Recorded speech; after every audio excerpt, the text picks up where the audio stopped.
plugging a reggae record is completely different to plugging a pop record. It's very, very, very difficult. A pop record, it comes out. If it doesn't sell within the first few weeks, you know it's dead. With a reggae record, you can carry on for 3 months, 6 months, 9 months. I've promoted tunes which have been 9 months before they've actually, you know, gone into the charts and they've made it. It's not like when you make a hit in the pop music, because you have a lot of people who exploit the stuff, you know. A lot of companies, they think, okay, it's a money-making business. They make the money from you, but you don't get the money back in return. So as the producers, you have a lot of the producers, you know. They take you to put you in the studio because you can sing. Okay, you sing the song. So what? That's as far as they go with you. You make them a mint of money, but in return you don't make a cent.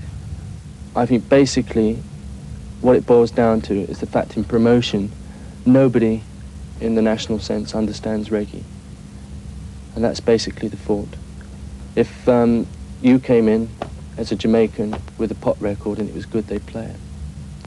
But if you came in the reggae record, it could be the best reggae record ever put out.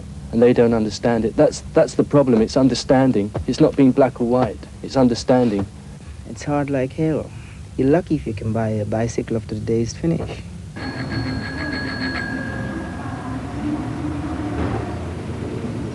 Reggae has brought to its music an environmental and a political awareness.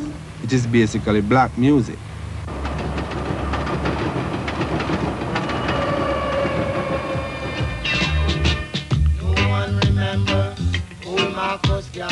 Many musicians have adopted the black prophet Marcus Garvey as their guide. Garvey died in 1940, but his struggle is still theirs. Marcus Garvey became popular with black people because he was sincere, because he touched the keynote of their problems. He said for them the things which they had felt so much to say and could not express. And because of that, he endeared himself to them because he proved that he was a part of them and that he would never at any time in his life desert them. Garvey studied the Holy Scriptures and found Haile Selassie, Emperor of Ethiopia, to be God incarnate. Ethiopia he called the spiritual home of all black people.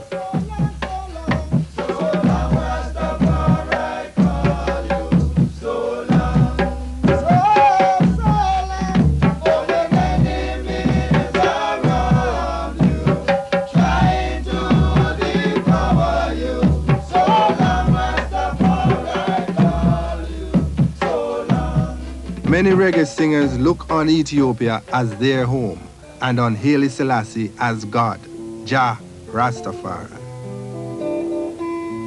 Salam, my brothers and sisters. Good evening, ladies and gentlemen.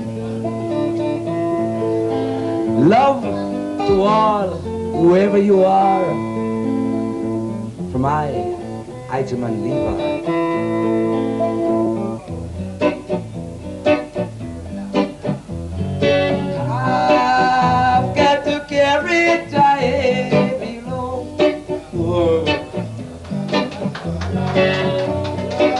Because I walk in this gladness on this merry, merry road.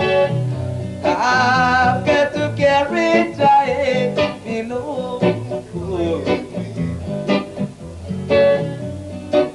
I've got to back up myself against false every day. I've got to carry giant below. In my meditation, when I reason with him,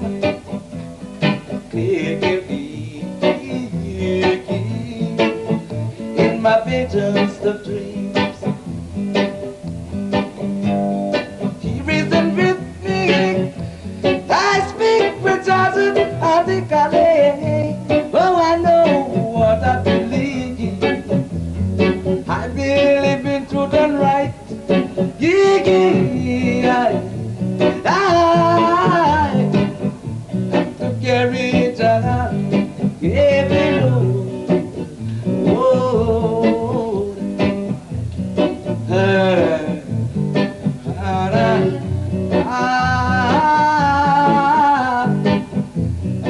Africa is a constant theme in the lyrics, like the years of slavery, the roots of this music lie in Jamaica. If it is for reggae, it must be Jamaica. Everything started from Jamaica and in Jamaica. Over years, like adoption. Where the lyric side is concerned, you also got good writers in this country. But where the music manifests, the true roots, it must have to be in Jamaica. I don't know what it is, if it's the herbs, or the heat, or the sun, or whatever it is, but roots, just Jamaica. The only difference really is the kind of feel that you can only get in Jamaica. I mean, you can get close to it and you can even sound very Jamaican, but the actual complete aura of a Jamaican record is missing from here, mainly because of environment. Record producer and musician Jeffrey Chung. Like reggae, where reggae is really coming from is the first time rhythm and blues, which was the tum cha tum cha tum cha tum cha, right? But the Jamaican guys adapt that and emphasize the cha cha cha cha. You understand? So that's really the half-beat ska thing, you know. And then ska changed to rock steady. It was just a matter of tempo, slow down and all that, you know. So instead of tum cha, you had cha cha cha cha cha cha.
Junior Lincoln runs a London-based record company called Vulcan, which specializes in reggae. Besides importing Jamaican discs, Junior promotes his own British bands.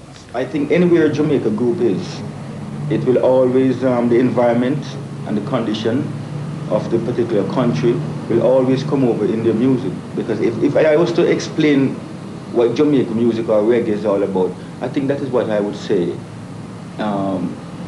That the conditions of where you live and the environment that you live in, it reflects on the music that you perform or you write. Cimarrons is an English-based group. Their music is very influenced by the roots of Jamaica and also a British rock sound. Even though they're very rootsy, but living in England, I think, has rubbed off on their music. If you've lived in a society for an average of about 12, 13 years, I mean, what's happening around you cannot be avoided. React and live and play the music the way you feel it as it is. Because, as I said, we've been here for this long period of time, and all these pressures that we know are evident in England are there. So, you know, it's only natural that music should come out like that. In England, right, you come up against a class structure, and there's also a racial structure as well.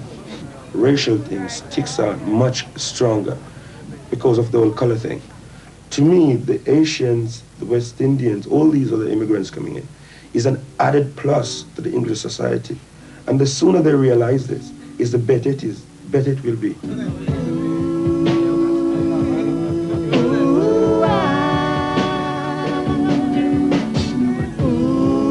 Jamaican society and the English society isn't all that different because the English influence is predominant in Jamaica.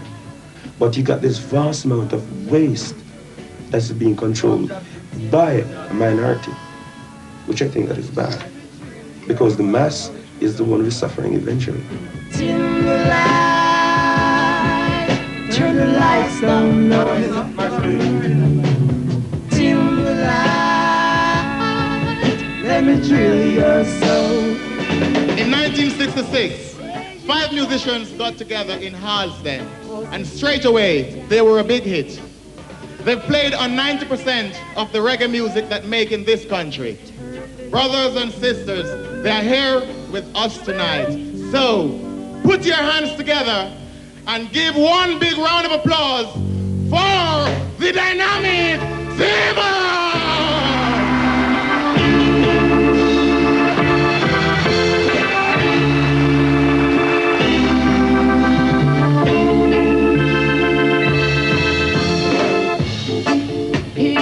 Talk of inflation, surplus food on wasteland, empty buildings lying in a emptiness, owned by those who already own the best. Get tired feet are treading the streets night and day. She can shelter somewhere to sleep. In scorching sun of the pouring rain. Yeah, yeah, yeah. Blood boiling hot in their swollen veins. Yeah.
Reggae, like other music, adapts to its environment.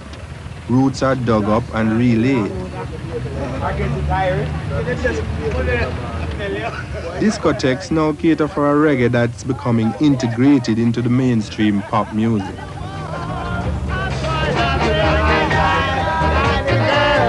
Do you really love me?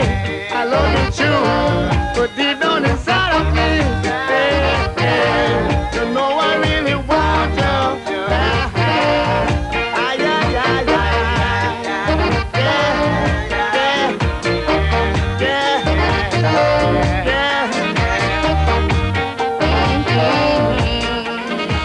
Attention, ladies and gentlemen, tonight, Miss Sharon Forrester show. I know you all good dancers down here every night, so get up. We want everybody to dance. This is a long way from roots Jamaica. Some call it commercial, others British reggae. Where the British experience meets the Jamaican, a different type of reggae results.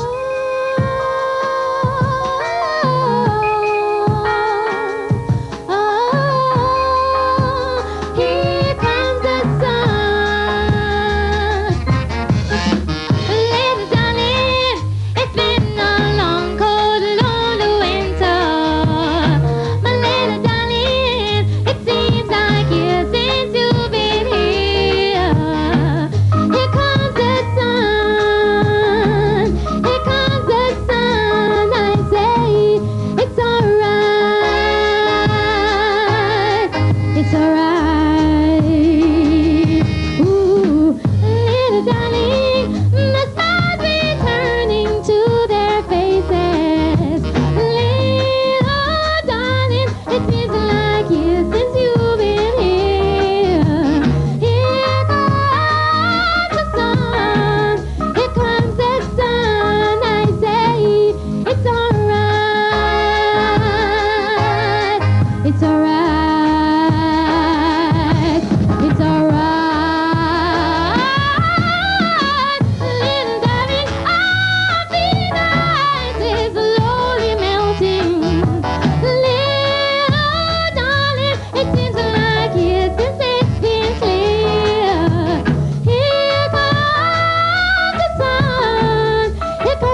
ladies and gentlemen. Come on, y'all.